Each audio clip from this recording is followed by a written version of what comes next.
જી નમસ્કાર, હું TR Jadav TR એજ્યુકેશનમાં ફરીથી એક નવા વિડીયોમાં તમારું સ્વાગત છે. મિત્રો, આ વિડીયોમાં વાત કરીશું કોઈ પણ સરકારી ભરતી માટે જાતિ પ્રમાણપત્ર ચકાસણી બાબતમાં ફેઢીનામાની જરૂર પડે છે. તો મિત્રો, આ ફેઢીનામું શું છે, કઈ રીતે કઢાવવું, કયા કયા ડોક્યુમેન્ટ જોઈશે, ક્યાંથી નીકળે, તો તેના વિશે ડિટેલમાં ચર્ચા કરીશું. તો ચાલો મિત્રો, જે અનામતના વિદ્યાર્થીઓ છે એમના માટે આ જરૂરી છે. જાતિ પ્રમાણપત્ર જ્યારે ખરાઈ કરાવવાની હોય છે ત્યારે પેઢીનામાની જરૂર હોય છે. તો ચાલો મિત્રો, ડિટેલમાં તેના વિશે ચર્ચા કરીશું. તો મિત્રો, પેઢીનામું અથવા તો પેઢી આંબો એટલે શું?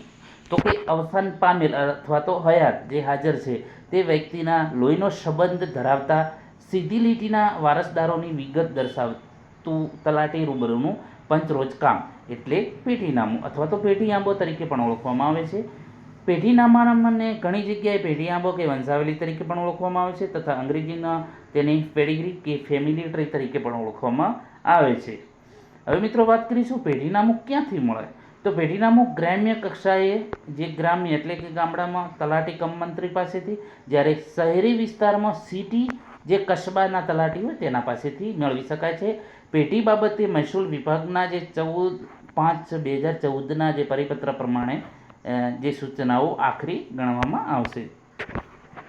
પેઢીનામું કઈ કઈ જગ્યાએ ઉપયોગી છે? તો ખેતીની જે જમીન છે એ વારસાઈ કરાવવા માટે, પછી ખેતીની જમીનની વહેંચણી અને હયાતીના હક દાખલ કરવા માટે, નિરાધાર વિધવા સહાય અને નિરાધાર વૃદ્ધ સહાય યોજનાના લાભ લેવા માટે, પછી નોમિની રજીસ્ટર થયેલ ન હોય ત્યારે બેંકમાં કે અન્ય સરકારી કામકાજ માટે, સરકારી ભરતી એના જાતિના પ્રમાણપત્રની ખરાઈ માટે. તો આપણે જે છે મેન મુદ્દો આ માટે જ છે કે સરકારી ભરતીમાં ઉમેદવારની જાતિના પ્રમાણપત્રની ખરાઈ માટે પેઢીનામાની જરૂર છે. તો ચાલો તેના વિશે ચર્ચા કરીશું. હવે પેઢીનામું એટલે કે પેઢી આંબો બનાવવા માટે જરૂરી આધાર પુરાવા કયા કયા? તો એક અરજી ફોર્મ, પછી 50 રૂપિયાના સ્ટેમ્પ પેપર પર સક્ષમ અધિકારી સમક્ષ કરેલું પેઢીનામા માટેનું સોગંદનામું, પછી મૃત્યુ પામેલ દરેક વ્યક્તિના મરણ પ્રમાણપત્રની નકલ, પછી અરજદારના રેશન કાર્ડ તથા આધાર કાર્ડ અથવા તો કોઈ પણ ઓળખપત્ર, વારસદારોના આધાર કાર્ડ અથવા તો કોઈ પણ ઓળખપત્ર, પંચો એટલે કે સાક્ષીના રેશન કાર્ડ તથા આધાર કાર્ડ અથવા તો કોઈ પણ ઓળખપત્ર, પંચો પરિવારના કે સગા ન હોય તેવા અને ભણેલા હોય તેવા રાખવા. જે પંચો જે છે પરિવારના કે સગા ન હોય તેવા, એટલે કે જે છે પંચો પરિવારના સગા ન હોય તેવા રાખવાને ભણેલા હોવા જોઈએ. પેઢીનામું જે હેતુ માટે કઢાવવાનું તે હેતુ અરજી તથા સોગંદનામામાં સ્પષ્ટ લખવી. તમારે જાતિ પ્રમાણપત્ર ખરાઈ માટે તો એ પ્રમાણે લખવાનું, જે હેતુ એ સ્પષ્ટ લખવાનો. અવસાન પામનાર વ્યક્તિનું સામાન્ય રહેઠાણ જે હોય તે ગામ શહેરના તલાટી રૂબરૂ જ પેઢીનામું બનાવી આપશે. દાખલા તરીકે કોઈ ભાવનગરના કોઈ રહેવાસી હોય, અવસાન થયેલું હોય તો તે વ્યક્તિનું પેઢીનામું ભાવનગર સિટી કસ્બા તલાટી પાસે નીકળે, પછી તે ભલે તેના વારસદારો અમદાવાદમાં રહેતા હોય. એના પછી અહીં તમે જોઈ શકો છો પેઢીનામું તૈયાર કરવા બાબત. તો પેઢીનામું કઈ રીતે તૈયાર કરવું? તો અહીં તમે જોઈ શકો છો ગુજરાત સરકારના મહેસૂલ વિભાગ દ્વારા પરિપત્ર 14/5/2014ના રોજ જાહેર કરવામાં આવેલો હતો, પરિપત્ર બહાર પાડવામાં આવ્યો હતો. તો પરિપત્ર શું કહેવા માગે છે? તો 1/12/2013નો ઠરાવ પ્રમાણે વંચાણમાં લીધેલ મહેસૂલ વિભાગના 1/12/2003ના સંકલિત ઠરાવ અન્વયે રેકોર્ડ ઓફ રાઇટની સૂચનાઓ બહાર પાડવામાં આવેલ. આ સંદર્ભે ખેતીની તથા બિનખેતીની જમીનો, ખુલ્લો પ્લોટની સીધી લીટીના વારસદારોની વારસાઈના કિસ્સામાં તથા સીધી લીટીના વારસોની કૌટુંબિક વહેંચણીના કિસ્સામાં પેઢીનામુંના આધારે તથા અરજદારની અરજી અને તે અંગેના આનુષંગિક જે દસ્તાવેજોના આધારે રેવન્યુ રેકર્ડમાં નોંધ પાડવાની કાર્યવાહી હાથ ધરવામાં આવે છે, પરંતુ તેમાં પેઢીનામું રજૂ કરવા માટેની કોઈ સૂચના દર્શાવેલ નથી. તો ગ્રામ્ય વિસ્તારમાં જે પંચાયત વિભાગ હેઠળના તલાટી કમ મંત્રી અને શહેરી વિસ્તારમાં સિટી કસ્બા તલાટી દ્વારા પેઢીનામું બનાવી આપવાની કાર્યવાહી કરવામાં આવે છે. અરજદારના જવાબ મુજબ તેમજ પ્રતિષ્ઠિત સાક્ષીઓના રોજકામ આધારે તલાટી કમ મંત્રી, સિટી કસ્બા તલાટી રૂબરૂ જે છે પેઢીનામું તૈયાર કરવામાં આવે છે. હાલની જે અમલ પદ્ધતિ મુજબ એક તલાટી કમ મંત્રી કાર્યક્ષેત્ર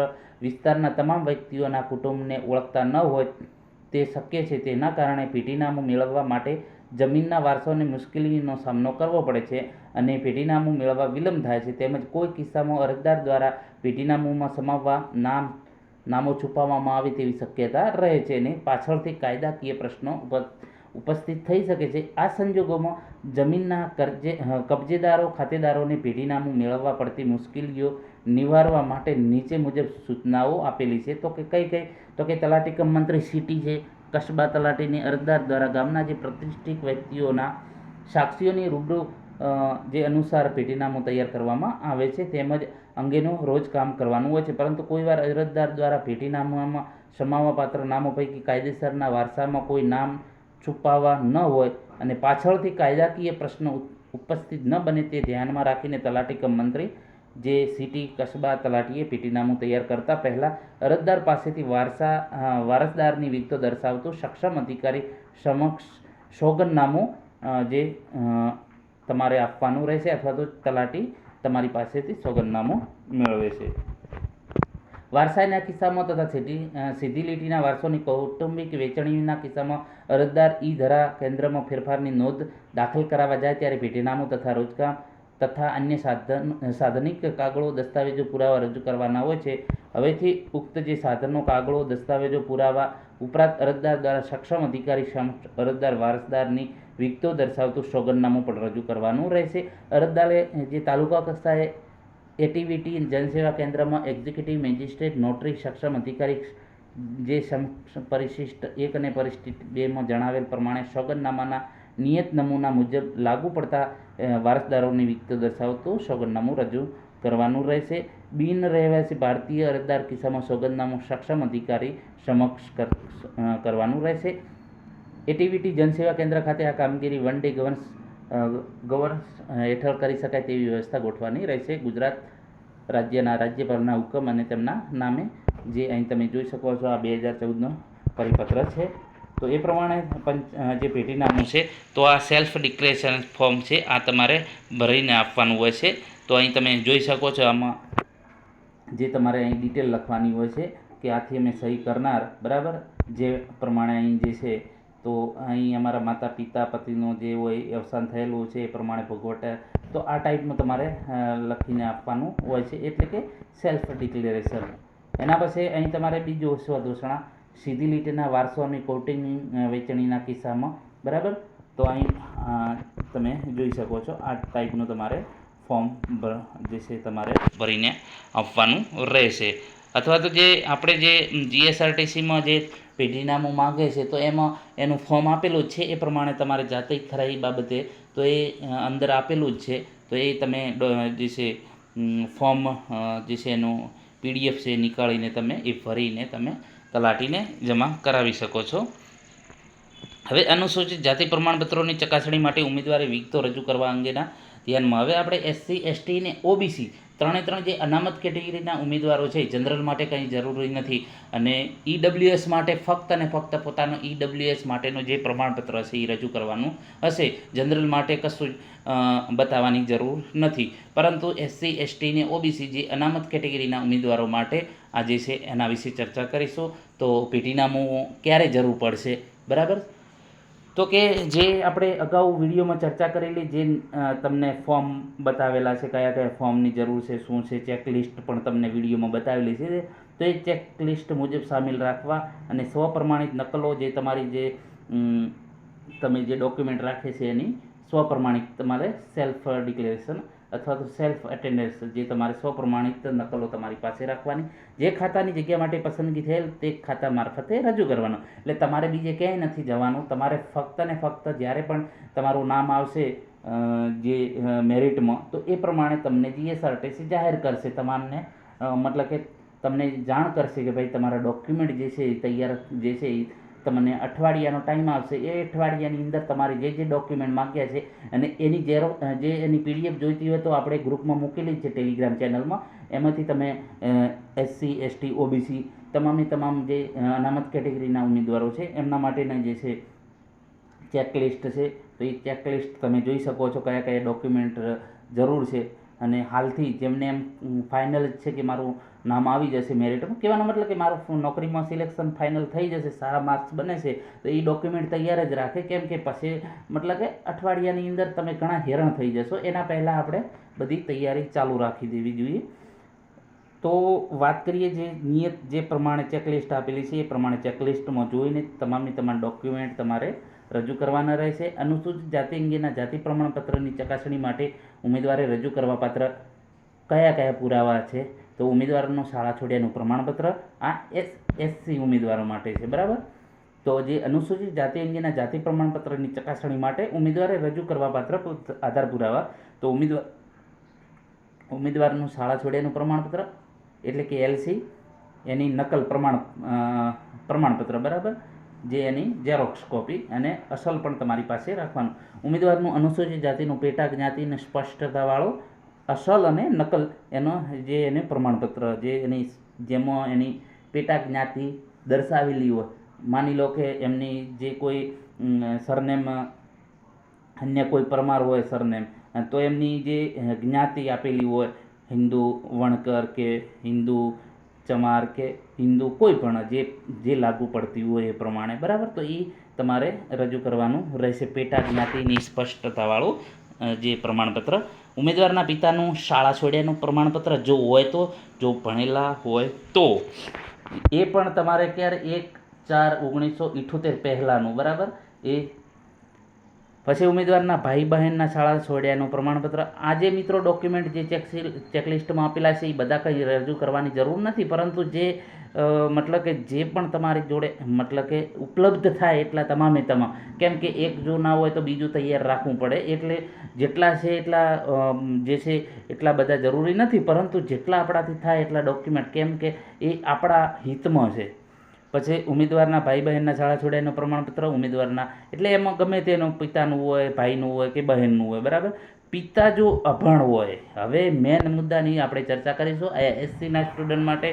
પિતા અભણ હોય તેવા કિસ્સામાં દાદા, ફોઈ, કાકા કોઈ પણ એક જાતિનો પુરવાર થાય તેવા અસલ દસ્તાવેજ અને પેઢીનામું. પેઢીનામાની ક્યાં જરૂર પડે છે? ઘણા સ્ટુડન્ટો પૂછતા હતા કે સાહેબ પેઢીનામું કોને કઢાવવાનું? તો પેઢીનામું મિત્રો એસસી, એસટી, ઓબીસી જે કેટેગરીના ઉમેદવારો છે, અનામત કેટેગરીના, એમને જરૂર પડશે. પણ ક્યારે? એમના પિતા અભણ છે અને એમનું એલસી નહીં હોય, બરાબર. તો એ બાબતમાં જ્યારે દાદાનું કે કાકા કે ફોઈનું આપણે જ્યારે એમનો એલસી રજૂ કરીએ છીએ તો એનો લોહીનો સંબંધ દર્શાવવા માટે તમારે પેઢીનામું ફરજિયાત જરૂર પડશે એસસી, એસટી ને ઓબીસી માટે. જ્યારે પણ પિતા અભણ છે તમારા ફાધર, તો તમારે ફઈ, કાકા કે જે છે, બરાબર, આપણે અહીં વાત કરીએ કે દાદા, કાકા કે ફોઈ, બરાબર. તો આનો ગમે તેનો જો ભણેલા હોય તો એ જે છે એનું પેઢીનામું તમારે ફરજિયાત. એમાં પાછો જો એમાં તમારે પિતૃપક્ષનું જે એલસી પ્લસ પેઢીનામું ફરજિયાત. પેઢીનામું તલાટી કાઢી આપશે, કાકા અથવા તો ફઈનું કે જે મોટા કાકા હોય, બરાબર. તો પેઢીનામું કોનું કઢાવશું? આ પણ એક સવાલ છે. ઘણા મિત્રો પ્રશ્ન પૂછે પેઢીનામું કોના નામે? તો જો હયાત હોય, બરાબર, તમારા કાકા કે ફઈ જો હયાત હોય તો એમના નામે, અને જો હયાત ન હોય તો ઉમેદવાર એટલે કે તમે ખુદ જેમણે પણ પરીક્ષા જીએસઆરટીસીમાં અથવા તો કોઈ સરકારી પરીક્ષા આપી છે ને એમને જરૂર છે, તો એ ઉમેદવાર ખુદ, બરાબર. જો હયાત હોય તો તમારા ફઈ અથવા તો કાકા અથવા તો મોટા બાપા જે પણ હોય એમનું એલસી અને પેઢીનામું જરૂર પડશે. આ ખાસ સમજી લેજો. પછી રેશન કાર્ડ, બરાબર, એ તો મળી જશે. ઉમેદવાર તથા તેઓના પિતાએ જો શાળા છોડ્યાના પ્રમાણપત્રો ડુપ્લિકેટ મેળવ્યા હોય તો તેમાં વયપત્ર. હવે ઘણા વયપત્રક વિશે પણ આપણે મિત્રો વિડીયોમાં અલગ ચર્ચા કરીશું. તો વયપત્ર વિશે પણ અલગથી. તો આ વયપત્ર જે છે જે તે શાળામાં અભ્યાસ કર્યો ધોરણ 1 કે 2, ભલે એક ભણીને પછી બંધ કર્યું હોય, તો એકમાંથી પણ તમે એક ધોરણ ભણ્યું હોય તો એ તમને જે તમારી શાળામાં તમે એક પ્રથમ ધોરણ એટલે કે પહેલું ધોરણ ભણ્યા હોય ત્યાંથી તમને વયપત્રકનો ઉતારો જે લખી આપે જે તે પ્રાથમિક શાળામાં. તો ઉમેદવાર તથા તેઓના પિતાએ જો શાળા છોડ્યાના પ્રમાણપત્રો ડુપ્લિકેટ મેળવેલ હોય, બરાબર, તો તેઓ સામેલ નિયત નમૂના મુજબનો પ્રાથમિક શાળાનો વયપત્રકનો ઉતારો રજૂ કરવો. જો ઉમેદવારના પિતા તથા ઉમેદવારના ભાઈ બહેનની અટક નામ, તો એમને સોગંદનામું રજૂ કરવાનું રહેશે, અલગ હોય તો, બરાબર. તો આ ડોક્યુમેન્ટ ઘણા સ્ટુડન્ટો વાત કરે છે કે સાહેબ સોગંદનામાની ક્યારે જરૂર પડે છે, અથવા તો જે ગેજેટ કે અથવા તો જે નોટરી કહીએ, બરાબર, એફિડેવિટ તો જે ઉમેદવારના પિતા તથા ઉમેદવારના ભાઈ બહેનની અટક, જે તમારા સરનેમમાં કંઈ ભૂલ છે, બરાબર, તમારા ફાધરની સરનેમ અલગ હોય, તમારી અલગ હોય, તો આ બાબતમાં તમારે સોગંદનામું અથવા તો ગેજેટ અસલ રજૂ કરવાનું રહેશે. અનુસૂચિત જાતિના સંબંધિત ઈસમ સભ્ય અગર તો તેના પિતા વડવાઓ અન્ય રાજ્યોમાં સ્થળાંતર કરીને ગુજરાત વસવાટ કરતા હોય તો તેવામાં 10/8/1950ની બહાર પડ્યાની તારીખે અથવા એ પહેલાં ગુજરાતમાં કાયમી વસવાટ ધરાવતા હોય તેવું રેવન્યુ રેકોર્ડનો આધાર પુરાવો રજૂ કરવાનો રહેશે. પછી અનુસૂચિત જાતિના સંબંધી અગર તેના પિતા વડવાઓ મહારાષ્ટ્રથી સ્થળાંતર કરી ગુજરાતમાં વસવાટ કરતા હોય તો તેવા કિસ્સામાં 1/5/1960 પહેલાંનો એટલે મુંબઈ રાજ્ય વખતેનું ગુજરાતમાં સ્થાયી થયેલા હોય તેવું તમારે રેકોર્ડ રજૂ કરવાનો રહેશે. કોઈ કિસ્સામાં અસલ આધારો ચકાસણી ખરાઈ માટે રૂબરૂ રજૂ કરવામાં જણાવવામાં આવે તો નિયત તારીખ અને સમયે ઉમેદવારે હાજર રહેવાનું છે. ઉમેદવારો દ્વારા કોઈ આધાર પુરાવા રજૂ કરવામાં આવે તેની પ્રાથમિક ચકાસણી થયા બાદ જરૂર જણાય તેવા કિસ્સામાં વધારાના જો જરૂર પડે તો એ પુરાવા તમારે આપવાના રહેશે. હવે વાત કરીએ આ જે છે વાત કરી જે એસસી ઉમેદવારો માટે, તો પેઢીનામું આની કેમ જરૂર પડશે, બરાબર, તો તેના વિશે સમજાયું. હવે ઓબીસીના વિદ્યાર્થીઓ માટે બધામાં સેમ જ છે, થોડુંક જ ફરક છે, બરાબર. તો જે ઉમેદવારે ઓબીસી માટે તો અહીં તમે જોયું કે જે એક ચેક લિસ્ટ છે તો એ તમે ડાઉનલોડ અથવા તો આપણી ટેલિગ્રામ ચેનલમાં પડી છે તો તમે ડાઉનલોડ કરીને તમારા પ્રિન્ટ કરાવી શકો છો. એ ચેકલિસ્ટ સામાજિક અને શૈક્ષણિક રીતે પછાત વર્ગ અંગેના જાતિ પ્રમાણપત્રોની ચકાસણી માટે ઉમેદવારે કયા કયા રજૂ કરવાના છે પુરાવા, તો ઉમેદવારનું જે ઓબીસીનું પ્રમાણપત્ર, પછી ધોરણ 10-12ના શાળા છોડ્યાનું પ્રમાણપત્ર જો ધોરણ 10 હોય અથવા તો 12 હોય, બરાબર, પછી ઉમેદવારના પિતાશ્રીના શાળા છોડ્યાનો અને વયપત્રકનો ઉતારો, બરાબર. વયપત્રકનો ઉતારો તમને આપી દેશે જે તે સ્કૂલમાં જે ભણ્યા હોય. પછી ઉમેદવારની સામાજિક શૈક્ષણિક રીતે પછાત વર્ગની જાતિ પેટા જાતિ બતાવવામાં આવી હોય તો એવો 1/4/1978 કે તે પહેલાંના પિતા સિવાયના પિતૃકના આધારો એટલે કે કાકા, ફોઈ કે પરદાદાનો શાળા છોડ્યાનું પ્રમાણ. હવે મિત્રો આ જે છે ઓબીસી માટે જે પેઢીનામાની વાત કરીએ તો કે 1/4/1978 પહેલાં જો ફાધરનું, મતલબ કે પેઢીનામું ક્યારે જરૂર પડશે કે જ્યારે તમારે ફાધર અભણ છે અથવા તો જે 1/4/1978 પછીનું છે તો પણ મિત્રો જે છે જરૂર છે, બરાબર. 1/4/1978 કે તે પહેલાંના પિતા સિવાયના, બરાબર, એટલે કે 1/4/1978 કે તે પહેલાંના પિતા સિવાયના પિતૃકના આધારો એટલે કે કાકા ફોઈનું શાળા છોડ્યાનું પ્રમાણપત્ર ધોરણ 1ની જો 1/4/1978 પહેલાંનું હોય છે તો કંઈ જરૂર નથી મિત્રો પેઢીનામું કે બીજું કંઈ કોઈ માથાકૂટમાં પડવાની જરૂર નથી. ફક્ત તમારે જે છે 1/4/1978 પહેલાંનું હોય તો જે તમારે જે પણ હાજર હોય એલસી કે જે તમે બતાવી શકો છો. પરંતુ 1/4/1978 પછીનું હોય તો તમારે જે છે તમારા દાદા કે ફોઈ કે એમનું પેઢીનામું તમારે રજૂ કરવાનું રહેશે ફરજિયાત. ઉમેદવારની સામાજિક અને શૈક્ષણિક રીતે પછાત વર્ગની જાતિ પેટા જાતિ બતાવતા હોય તેવા 1/4/1978 કે પહેલાંના પિતૃપક્ષના એટલે કે કાકા, ફોઈ કે દાદાના મહેસૂલ રેકોર્ડમાં જાતિ દર્શાવવામાં હોય તેવું, બરાબર, તો તેવા જે આ જે ઉતારા આપેલા જે પણ હાજર હોય તમે રજૂ કરી શકો છો. જેટલા તમારી પાસે વધારે હશે એટલા તમારે, મતલબ કે તમને જ ફાયદો છે. મોસ્ટ ઓફલી બધા જરૂરી નથી પરંતુ ઘણા જે તમને યોગ્ય લાગે, મતલબ કે આ 6નો ઉતારો જો તમારી પાસે હોય, 7/12ના ઉતારા હોય તો, બરાબર, જમીન મકાન કે અન્ય સરકારી વ્યવહાર માટે કરેલા કાગળો પડ્યા હોય તો એ તમે રજૂ કરી શકો છો, બરાબર, તો એ તમારા માટે ફાયદો છે. પછી વિવિધ વેરાઓ તમે ભર્યા તો જૂના કોર્ટ કેસ કે પોલીસ કેસ પડ્યા હોય તો એમાં જાતિ દર્શાવી હોય તો એ તમે રજૂ કરી શકો છો. પછી સરકારી કે સરકારી નોકરી કરતા હોય તો એ સેવા પોથીના પ્રથમ પાના જેમાં જાતિ દર્શાવી એ પણ તમે રજૂ કરી શકો છો. આ વધુ એટલા માટે કે કોઈ તમારી પાસે ના હોય તો તમે બીજો બતાવી શકો છો. પછી મૂળ ગુજરાતના વતની ન હોય ને અન્યથી સ્થળાંતર કર્યું હોય તો તેવા સીધી લીટીના વડવાએ તારીખ 1/4/1978 પહેલાંથી ગુજરાત રાજ્યમાં કાયમી વસવાટ ધરાવે છે તે પુરવાર થાય તેવું રેશન કાર્ડ, મતદાર યાદી, નોકરી ધંધા કે કોઈ પણ જે અહીં તમે જોઈ શકો છો એ પ્રમાણે તમારા આધાર દર્શાવવાનો રેકોર્ડ તમારે રજૂ કરવાના રહેશે. સામાજિક અને શૈક્ષણિક રીતે પછાત વર્ગની જાતિ પુરવાર થાય તેવા અગત્યના જે અન્ય કોઈ આધાર પુરાવો હોય, પછી ઉમેદવારનું હાલનું સરનામું દર્શાવતું સરકારી ઓળખપત્ર, બરાબર, ઉમેદવારના પિતાનું સરકારી ઓળખપત્ર, પછી જે અલગ અલગ આધાર પુરાવા પિતા સિવાયના પિતૃપક્ષના જે દાદા, પરદાદા કે ફોઈ કે વગેરેના તો તલાટી કમ જે છે, જો તમારા પિતા અભણ હશે, કહેવાનો મતલબ કે તમારા ફાધર ભણેલા નથી, તો તમારે પેઢીનામું ફરજિયાત દર્શાવવાનું રહેશે. કોઈ પણ કિસ્સામાં અસલ આધાર વેરિફિકેશન માટે રૂબરૂ બોલાવવામાં આવે તો તમારે એ પ્રમાણે હાજર રહેવું જોઈએ. એના પછી જે એસસીના ઉમેદવાર, મિત્રો એસટીના ઉમેદવારો, તો એસટીના ઉમેદવારો માટે પણ હમણાં આપણે ચર્ચા કરી, વિડીયો બનાવેલો જ છે. એમને પણ એ સેમ જ છે જે આપણે ચર્ચા કરેલી છે. પેઢીનામું, તો પેઢીનામું જો ફાધર મતલબ કે નિરીક્ષક હોય તો તેમના તો જે ઉમેદવારના ફોઈ છે, કાકા છે કે મોટા ફાધર છે, બરાબર, તો એમનું જે છે તમે પેઢીનામું બનાવી, જો હયાત હોય તો એમના નામે, જો હયાત નથી તો જે ઉમેદવાર જે પરીક્ષા આપેલી છે એ ઉમેદવારના નામે થઈ શકશે. બરાબર, તો આ ટાઈપનું છે મિત્રો, જે તમામ એસસી, એસટી, ઓબીસીના તમામ વિદ્યાર્થીઓ માટેની કયા ડોક્યુમેન્ટ છે, પેઢીનામું ક્યાં જરૂર પડશે, વયપત્રક શું છે, તો તેના વિશે તમામ ચર્ચા કરી. અને વયપત્રક વિશે હજુ જો સમજ ના પડી હોય તો આપણે અલગથી એક વિડીયો બનાવીશું. જો વિડીયો પસંદ આવે તો મિત્રો લાઇક, શેર અને મિત્રો ચેનલને સબસ્ક્રાઈબ કરવાનું ન ભૂલતા. Thank you for watching this video. જો હજુ પણ સમજ ના પડી હોય તો કોમેન્ટ બોક્સમાં જણાવજો, આપણે એનો જરૂર જવાબ આપીશું. આભાર.